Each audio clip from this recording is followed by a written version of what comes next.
नमस्कार, इस हिंदी बुलेटिन में आपका स्वागत है। मैं हूं नाफप्रीत सिंह बेदी। आइए देखते हैं आज की मुख्य खबरें।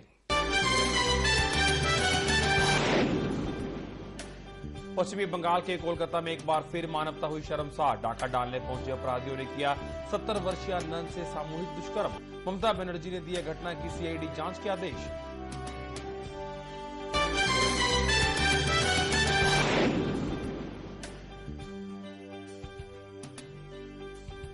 तमाम अटकलों पर विराम लगाते हुए संघ ने सर्वसम्मति से तीसरी बार सुरेश भैयाजी जोशी को चुना संघ महासचिव। बिहार प्रमुख सिद्धनाथ सिंह ने रखा तथा जोशी के नाम का प्रस्ताव।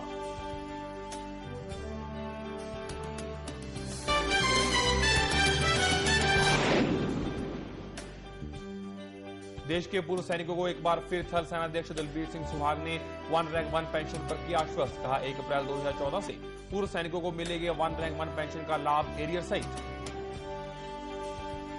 अब खबरें विस्तार से। कानून की किताबें अपराधियों को इंसान बताती हैं और शायद किताबों के हरफ बदलने का वक्त आ गया, क्योंकि कोलकाता के नदिया जिले में राना घाट के गंगनापुर में अपराधी मानवता की सारी सीमाएं लांघ गए। शुक्रवार रात करीब 2:30 बजे एक मिशनरी स्कूल में डाका डालने पहुंचे अपराधियों को वहां 70 वर्षीय नन से विरोध का सामना करना पड़ा। वयोवृद्ध शिक्षा का विरोध अपराधियों को इतना नागवार गुजरा कि उन्होंने सजा के रूप में उसके साथ सामूहिक दुष्कर्म किया।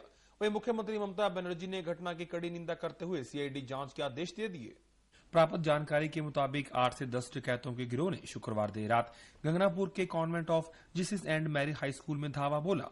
सुरक्षा गार्ड को बांधकर वह परिसर में दाखिल हुए और प्रिंसिपल ऑफिस का ताला तोड़ा। वहां मौजूद नन ने जब विरोध किया तो अपराधियों ने 3 ननों के भी हाथ पैर बांध दिए। इसी बीच हथियारबंद बदमाश ऑफिस की अलमारी में रखे करीब 12 लाख रुपए, लैपटॉप व कुछ अन्य सामान लेकर भागने लगे तो 70 वर्षीय टीचर इंचार्ज ने इसका तीव्र विरोध किया। इसके बाद बदमाशों ने उसे बांधकर सामूहिक दुष्कर्म किया और नकदी व अन्य सामान लेकर फरार हो गए।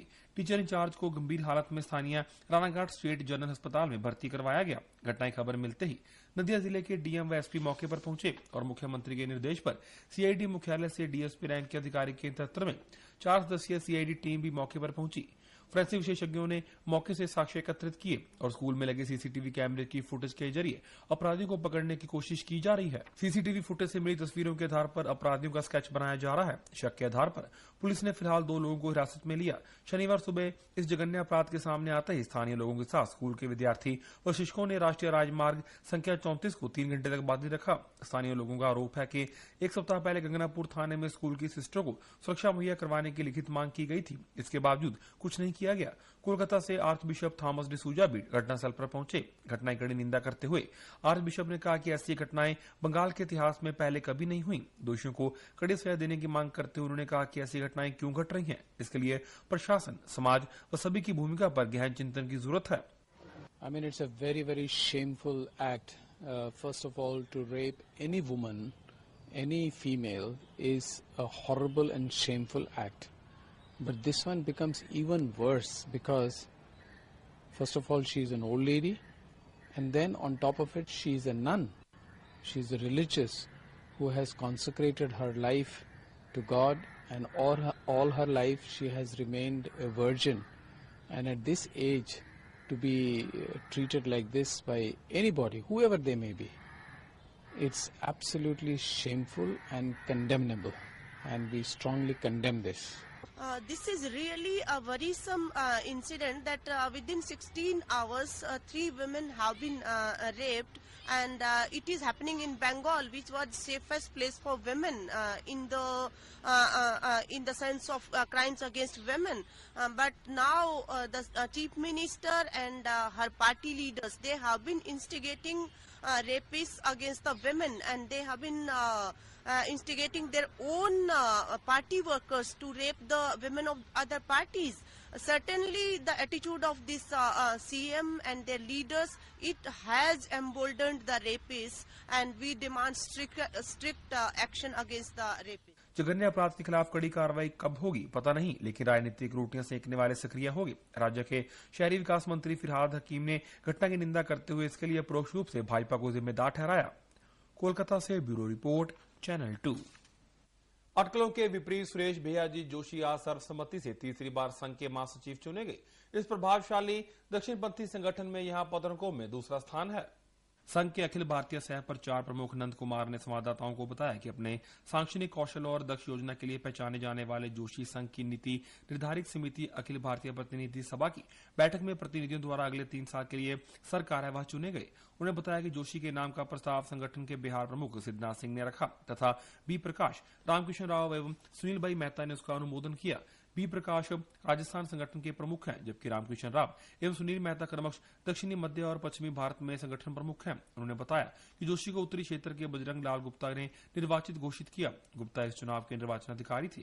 ऐसी अटकलें थी कि जोशी को उनकी बढ़ती उम्र के चलते उनके दायित्व से मुक्त किया जा सकता है और आरएसएस के संयुक्त महासचिव दत्तात्रेय हाउसबाले उनका स्थान ले सकते हैं। हाउसबाले प्रधानमंत्री नरेंद्र मोदी के करीबी समझे जाते हैं। मोदी स्वयं प्रचारक रह चुके हैं। जोशी अब संयुक्त महासचिवों की अपनी टीम चुनेंगे। फिलहाल उनके 3 संयुक्त महासचिव दत्तात्रेय, हाउसबाले, सुरेश सोनी और कृष्ण गोपाल हैं। सर्वसम्मति से सब संघ के प्रतिनिधि लोग एक मत से माननीय सुरेश उपाध्याय भैया जी जोशी का नाम ही बताया और उनका जो माननीय सुरेश भैया जोशी जी के चुनाव घोषित किया और उन्होंने आने वाले 3 साल के इस कार्यकाल के सरकारी और इस नाते से उनका जो घोषणा हो गई। आरएसएस में संघ प्रमुख सर संचालक के बाद सर कार्यवाह का स्थान आता है और सही अर्थों में वही संगठन के कार्यकारी प्रमुख होते हैं। फिलहाल सर संचालक मोहन भागवत हैं। आरएसएस के स्वयंसेवकों ने पिछले साल लोकसभा चुनाव के दौरान मोदी की शानदार जीत में अहम भूमिका निभाई थी। प्रतिनिधि सभा की 3 दिवसीय बैठक कल शुरू हुई थी। इस बैठक के दौरान विविध मुद्दों पर चर्चा होने की संभावना है, जिनमें भाजपा और नरेंद्र मोदी सरकार के साथ सुचारू समन्वय और संगठन विस्तार के तौर तरीके शामिल हैं। भाजपा, अखिल भारतीय विद्यार्थी परिषद, विहिप, भारतीय मजदूर संघ, भारतीय किसान संघ समेत आरएसएस के विभिन्न अनुषंगी संगठनों के प्रतिनिधि इस बैठक में हिस्सा ले रहे हैं। Bureau report, channel 2। थल सेनाध्यक्ष दलबीर सुहाग ने देश के पूर्व सैनिकों को आश्वस्त किया कि 1 अप्रैल 2014 से 1 रैंक 1 पेंशन का लाभ एरियर सहित मिलेगा। उन्होंने कहा कि 7वें वेतन आयोग के संदर्भ में भी वे सेना की ओर से लगातार प्रतिनिधित्व कर रहे हैं, जबकि 6ठे वेतन आयोग के कुछ मसलों पर उन्हें आपत्ति थी और इसे ठीक करवाने के लिए उन्होंने आयोग से उन कठिन हालात का जायजा लेने के लिए कहा जिनसे जूझकर सैनिक देश की रक्षा कर रहे हैं। जनरल सुहाग ने कहा कि भारतीय सेना बहुत ज्यादा सशक्त होगी क्योंकि उसे आर्टिलरी 814 तोपें मिलने जा रही हैं और रक्षा मंत्रालय ने इसके लिए 15,760 करोड़ रुपए मंजूर किए। थल सेनाध्यक्ष झज्जर में पूर्व सैनिकों के सम्मान में आयोजित वीर सेनानी रैली को संबोधित कर रहे थे। उन्होंने बताया कि ये तोपें रूस और दूसरे देशों से खरीदी जा रही हैं। अचूक मारक क्षमता वाली इन तोपों के मिलने के बाद सेना की आर्टिलरी विंग और सशक्त होगी। जनरल सुहाग ने कहा कि सरकार ने एंटी टैंक मिसाइल के लिए 3,500 करोड़ रुपए मंजूर किए। इनकी खरीद का मसला लंबे समय से उलझ रहा था, लेकिन पैसा जारी होने के बाद अड़चनें खत्म हो गई। जनरल ने बताया कि उन्होंने एक नई व्यवस्था इजाद की है, जिसके चलते सैनिक के सेवानिवृत्ति होने से पहले ही उसे एक बायोमेट्रिक कार्ड दिया जाएगा, जिसमें रिटायरमेंट, ईसीएच, कैंटीन व वेटरन कार्ड श्री की सुविधाएं एक ही कार्ड में उपलब्ध होंगी। उन्होंने बताया कि इंडिया गेट के ही साथ वार मेमोरियल व म्यूजियम स्थापित किया जाएगा और दिल्ली में 6 एकड़ जमीन पर थल सेना भवन का निर्माण भी होगा। उन्होंने कहा कि देश में सीएसडी कैंटीन की संख्या बढ़ाने के साथ सेना मोबाइल सीएसडी कैंटीन की अवधारणा को व्यापक रूप से लागू करने जा रही है। मोबाइल डिस्पेंसरी के लिए भी सेना की ओर से पहल की गई। सेना प्रमुख ने डिसेबल सोल्जर की पेंशन के लिए उनकी डिसेबिलिटी के मापदंडों में परिवर्तन किया ताकि अधिकतम डिसेबल सोल्जर को पेंशन का फायदा मिले। उन्होंने कहा कि जवानों को सेवानिवृत्ति के बाद उनके कौशल के अनुरूप ही रोजगार के अवसर की उपलब्धता सुनिश्चित हो सके। इसके लिए उन्हें रुचि अनुसार कोर्स करवाए जाने का प्रावधान भी सेना की ओर से किया जाएगा। जनरल सुहाग ने कहा कि सेना के तकनीकी व मेडिकल कॉलेज संस्थानों की संख्या को और बढ़ाने पर काम चल रहा है। उनका प्रयास रहेगा कि 1 अप्रैल तक रीजनल सेंटर पर ऑटोमेशन बिलिंग की शुरुआत की जाए ताकि पूर्व सैनिकों व उनके आश्रितों के किसी भी प्रकार से बिल जल्द से जल्द क्लियर हो सके। वहीं वीर सेनानी रैली में पूर्व उप सेना प्रमुख राज कादियां की तरफ से रखी मांगों पर सेनाध्यक्ष ने कहा कि झज्जर में सैनिक भर्ती कार्यालय और मातनहेल में सैनिक स्कूल या फिर मिलिट्री स्कूल खोलने के लिए प्रयास करेंगे। Bureau report, channel 2। वाराणसी के पर्यटन उद्योग को सुधारने के लिए शहर के गंगा घाटों और पर्यटन स्थलों पर स्वच्छता, सुरक्षा और हॉस्पिटैलिटी को बढ़ाया जाएगा। इसकी जानकारी वाराणसी में मीडिया से बात करते हुए केंद्रीय पर्यटन राज्य मंत्री डॉक्टर महेश शर्मा ने दी। देश की धार्मिक और सांस्कृतिक राजधानी वाराणसी के पर्यटन उद्योग को नई ऊंचाइयों पर ले जाने का खाका केंद्र सरकार ने खींच लिया। वाराणसी में मीडिया से बात करते हुए केंद्रीय पर्यटन राज्य मंत्री ने बताया कि इसके लिए सबसे पहले शहर में स्वच्छता, सुरक्षा और हॉस्पिटैलिटी को बढ़ाया जाएगा और स्थानीय और पर्यटन उद्योग से जुड़े लोगों के साथ एक टास्क फोर्स बनाई जाएगी। साथ ही जरूरत पड़ने पर पर्यटन मंत्रालय खुद भी इस काम की जिम्मेदारी उठाएगा। किस तरह विश्व के कोने कोने में पहुंचाएं, ये हमारे लिए गौरव की बात है कि हमारे सबसे बड़े राजदूत हमारे देश के प्रधानमंत्री और इस क्षेत्र के सांसद हैं। वाराणसी के लिए, खासतौर पर पर्यटन उद्योग के लिए, और मेरे पास और 2 मंत्रालय जिनकी जिम्मेदारी है, उनकी आपस में भी बहुत बड़ा सामंजस्य है, सिनर्जी है। आज हम अपने संस्कृति, पर्यटन और नागरिक उड्डयन मंत्रालय के सभी वरिष्ठ अधिकारियों की करीबन 16 लोगों की एक टीम है जिनके साथ हम आए हैं, और आज ही अपने अध्यक्ष सुरेंद्र जायसवाल जी से और मेरे साथ सभी से आज इस बात पर चर्चा हुई है कि हम इस इंडस्ट्री से जुड़े हुए और इस शहर के लोगों से जुड़कर एक छोटा सा समूह ग्रुप, जिसे हम कोऑर्डिनेशन कमेटी या टास्क फोर्स कहें, तो छोटे छोटे समय में अगले 1 माह के लिए हम बनारस के लिए हम क्या करेंगे। बहुत सारे होटल इंडस्ट्री के लोग हैं जो ये काम करना चाहते हैं, चाहे यहाँ की सफाई की व्यवस्था हो, चाहे घाटों की व्यवस्था हो, चाहे बाबा विश्वनाथ मंदिर की व्यवस्था हो। इन व्यवस्थाओं को हम 1 माह से 3 माह के अंदर नई ऊंचाइयों तक ले जाने का। इस मौके पर पर्यटन मंत्री ने वाराणसी सहित देश के अन्य हिस्सों में भी पर्यटन के बढ़ावे के लिए किए जा रहे कामों पर चर्चा की। साथ ही केंद्रीय मंत्री ने यह आश्वासन भी दिया कि इस काम में आने वाली हर रुकावट को दूसरे मंत्रालयों और विभागों के सहयोग से दूर किया जाएगा। वाराणसी से ब्यूरो रिपोर्ट, चैनल 2। बुलेटिन में फिलहाल समय है ब्रेक का, मिलते हैं ब्रेक के बाद।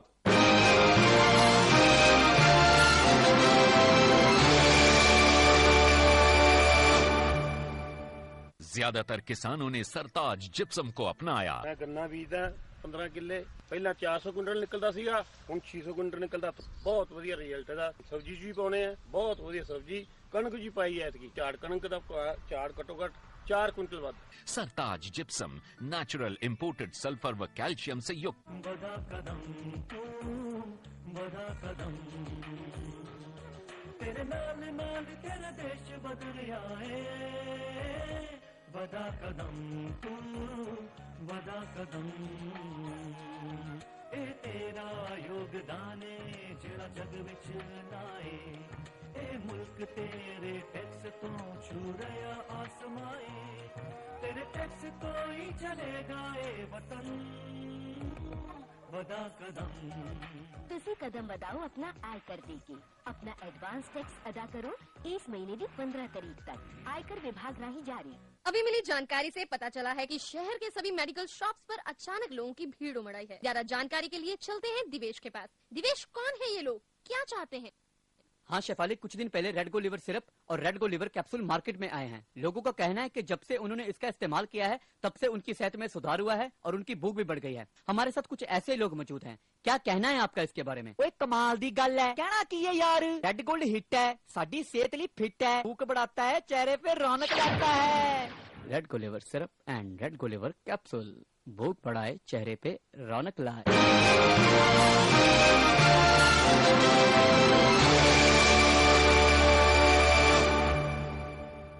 ब्रेक के बाद आपका स्वागत है। उत्तर प्रदेश के कुशीनगर के हाटा कस्बे में दर्जनों परियोजनाओं का शिलान्यास तथा लोकार्पण करने के बाद मुख्यमंत्री अखिलेश यादव ने कहा कि सरकार के 3 वर्ष के कार्यकाल में प्रदेश तेजी से विकास की पटरी पर दौड़ रहा है।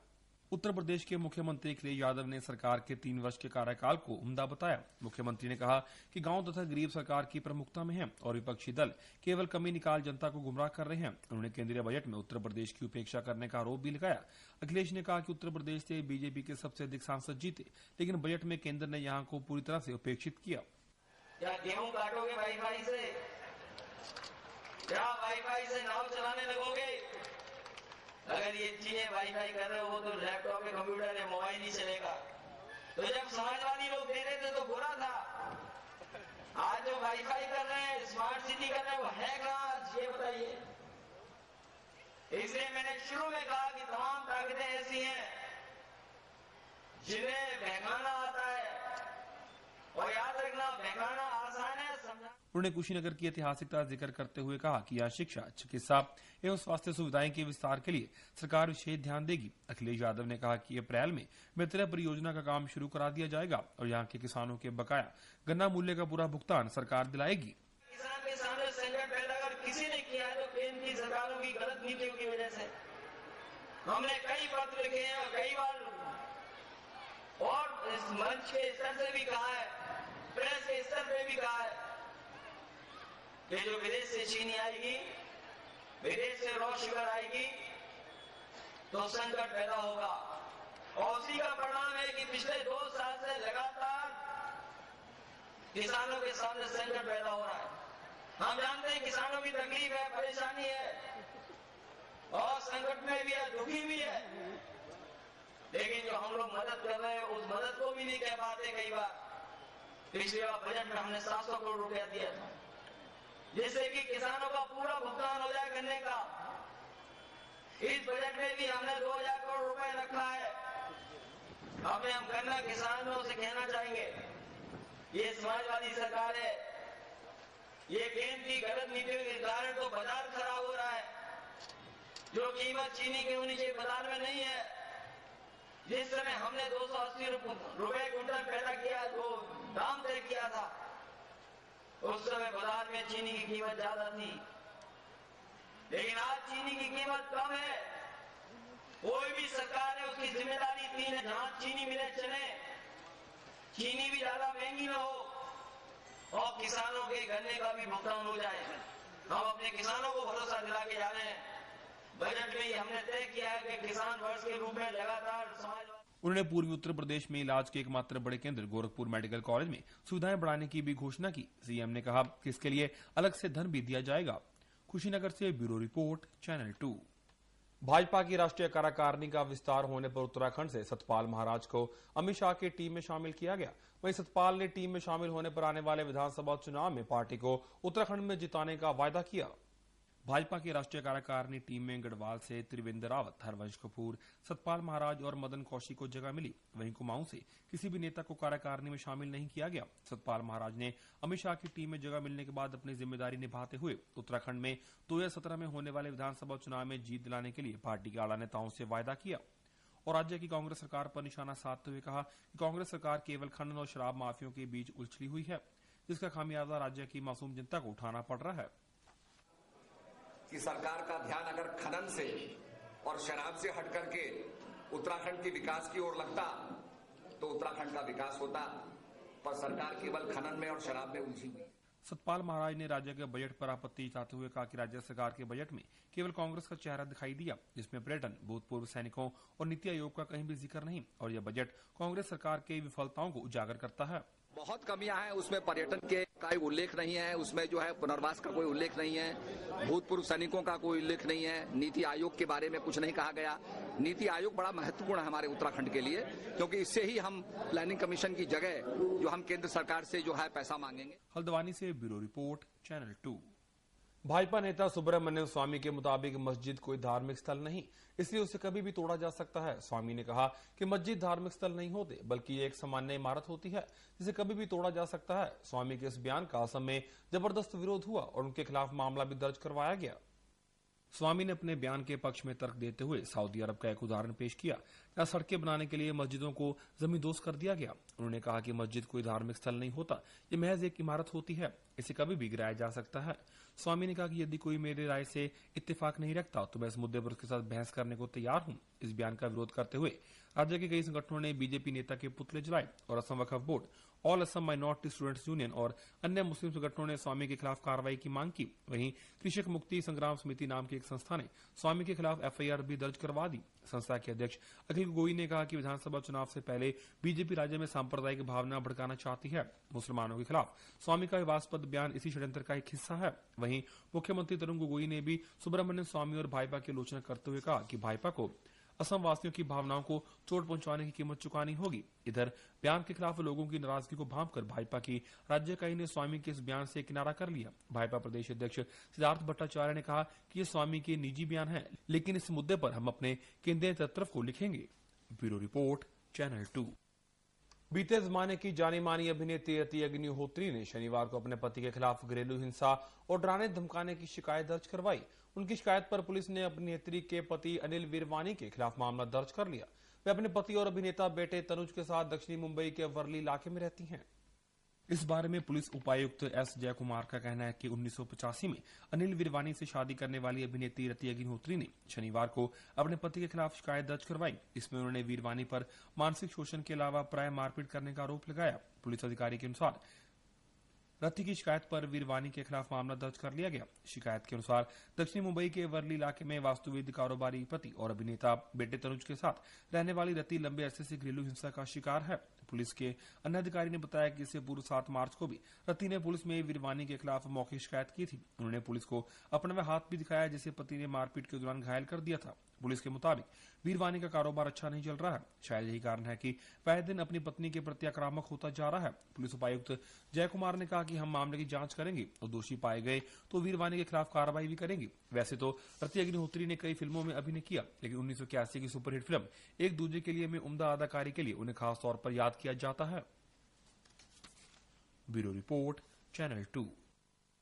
बुलेटिन में फिलहाल फिर से समय है ब्रेक का। मिलते हैं ब्रेक के बाद।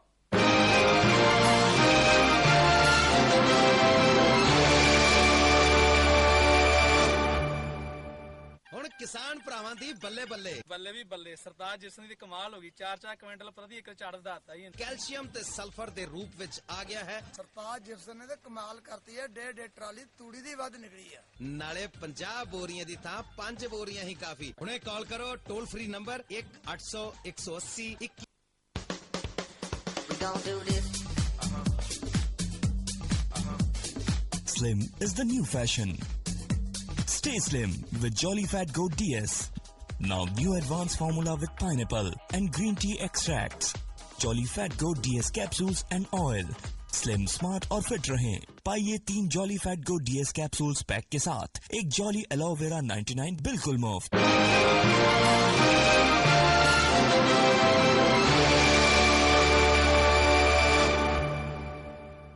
ब्रेक के बाद आपका फिर से स्वागत है। भूमि अधिग्रहण बिल को लेकर केंद्र सरकार चौतरफा घिरती नजर आ रही है, क्योंकि इसको लेकर गैर बीजेपी पार्टियों ने मोदी सरकार को 17 मार्च को घेरने की योजना बनाई। केंद्र सरकार के भूमि अधिग्रहण बिल को लेकर बीजेपी विरोधी पार्टियां जमकर विरोध कर रही हैं। बिहार में जेडीयू ने इस बिल पर अपने विरोध का स्वर तेज कर दिया है। पार्टी नेता केसी त्यागी ने भूमि अधिग्रहण बिल को किसान विरोधी बताते हुए कहा कि 17 मार्च को सभी गैर बीजेपी पार्टियां भूमि अधिग्रहण बिल के खिलाफ राष्ट्रपति आवास तक मार्च करेंगी और इसके अलावा राष्ट्रपति को इसके खिलाफ ज्ञापन सौंपा जाएगा। 17 तारीख को गैर भाजपाई जो विपक्षी दल हैं वो राष्ट्रपति भवन के लिए मार्च करेंगे और राष्ट्रपति को ज्ञापन देंगे और समूचे देश में इस आंदोलन को और तेज किया जाएगा जब तक ये बगैर किसान की सहमति के आप भूमि अधिग्रहण नहीं करते, इस क्लोज को जब तक नहीं निकाला जाएगा। वहीं कांग्रेसी नेता अभिषेक मनु सिंघवी ने कहा कि सरकार इस बिल को लाकर बहुत बड़ी गलती कर रही है। उन्हें किसानों की ही नहीं बल्कि आम आदमी की भावनाओं का ख्याल करना चाहिए। देखिए, भूमि अधिग्रहण कानून का सिर्फ राजनीतिक विरोध नहीं है और सरकार और मोदी जी बहुत बड़ी गलती कर रहे हैं समझ के कि कोई राजनीतिक संकीर्ण दायरों में उद्देश्यों से ये हो रहा है। ये एक मूल मुद्दा है भारत के किसानों का ही नहीं, आम आदमी का, जो जिसकी जमीन जाती है। आपको उसका दुख और वेदना तब समझेंगे जब आपकी सिर्फ एक जो संपत्ति हो चली जाती है तब। उधर केंद्र सरकार का पक्ष रखते हुए बीजेपी नेता विनय कटियार ने कहा कि सरकार को नई योजनाओं के लिए भूमि की आवश्यकता है और सभी विवादित प्रावधानों को हटा दिया गया है। भी रहे हैं, अगर रेल का ट्रैक बनाना है नया तो जमीन की जरूरत है कि नहीं है? रोड अगर हमको बनाना है तो जमीन की जरूरत है। अगर हमको अस्पताल बनाना है तो जमीन की जरूरत है। हमको कोई आईटी के लिए कोई बड़ा प्रोजेक्ट लगाना है तो हमको जमीन की जरूरत है। तो इसके लिए हम जमीन ले रहे हैं, लेकिन उसमें प्रावधान कर दिया गया है कि जो सिंचित जमीन है, कई बहुफसली वाले खेत, वो नहीं लिए जाएंगे। कोशिश की जाएगी जहां जंगल है, जो जमीन अनुपयोगी पड़ी हुई है, वो ऐसे कामों की। गौरतलब है कि केंद्र सरकार ने इस बिल को लोकसभा में पास करा लिया है, लेकिन बिल को कानून की शक्ल देने के लिए राज्यसभा में पेश करना होगा और राज्यसभा में सरकार के पास बहुमत का आंकड़ा नहीं है, जिससे सरकार को इस बिल को पास कराना आसान नहीं है। Bureau report, channel 2। आरएसएस के वरिष्ठ नेता दत्तात्रेय होसाबले ने कहा कि भारत में कोई अल्पसंख्यक नहीं, जहां सब लोग सांस्कृतिक, राष्ट्रीयता और डीएनए से हिंदू हैं। हमेशा अपने विवादित बयान के कारण चर्चा में रहने वाले आरएसएस ने एक और बयान दिया है। आरएसएस के संयुक्त महासचिव दत्तात्रेय होसाबले ने कहा कि भारत में कोई अल्पसंख्यक नहीं है।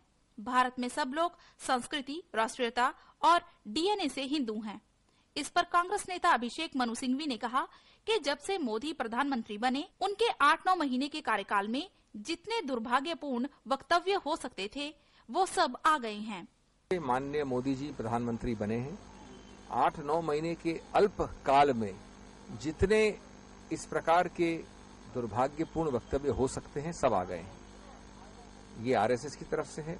आरएसएस के मुखिया भागवत साहब का वक्तव्य आपने सुना है, उनके मंत्रियों का वक्तव्य सुना है, साध्वी कहती हैं एक मंत्री को, उनके सांसदों का वक्तव्य आपने सुना है, साक्षी महाराज का। तो ये सब क्यों हो रहा है 7-8 महीने में? इसलिए क्योंकि प्रधानमंत्री की सोच, बीजेपी की सोच, उनका उद्देश्य और उनका चुप्पी, न किसी को रोकते हैं, न किसी पे रोकथाम है, न किसी पे प्रतिबंध है और न किसी की भर्त्सना है।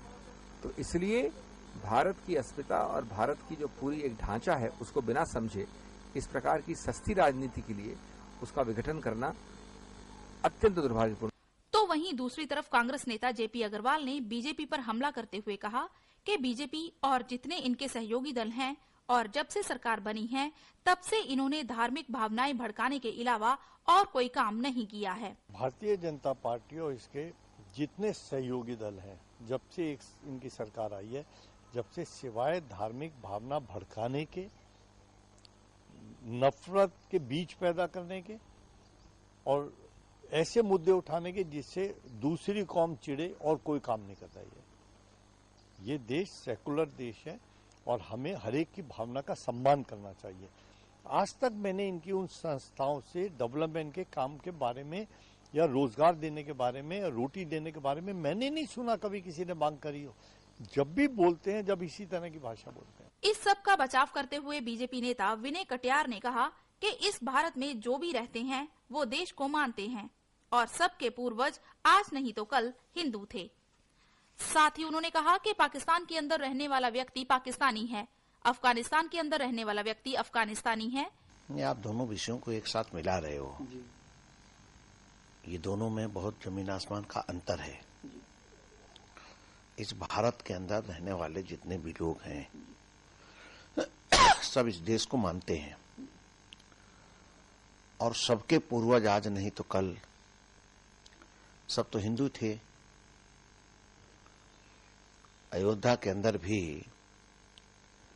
जो इस्लाम धर्म के पहले नबी पैगंबर आए वो उन्होंने हिंदू का पहले संदेश देना शुरू किया, फिर इस्लाम का संदेश देना शुरू किया। तो बड़ा भारी एक अंतर हुआ और इसलिए इस देश के अंदर हमारी पूजा पद्धति अलग हो सकती है, लेकिन हम सब हिंदू मानसिकता के लोग हैं। अपने अपने मतों के अनुसार हम पूजा करें, पाठ करें, कहाँ किसी को आपत्ति है। होना चाहिए।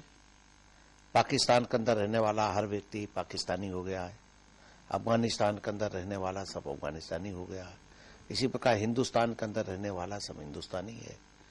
तो हिंदू में रहने वाला हिंदुस्तानी है, इसमें अंतर क्या है? Bureau report, channel 2। इस हिंदी बुलेटिन में फिलहाल इतना ही। मुझे यानी नाफप्रीत सिंह बेदी को दीजिए इजाजत। आप देखते रहें चैनल 2।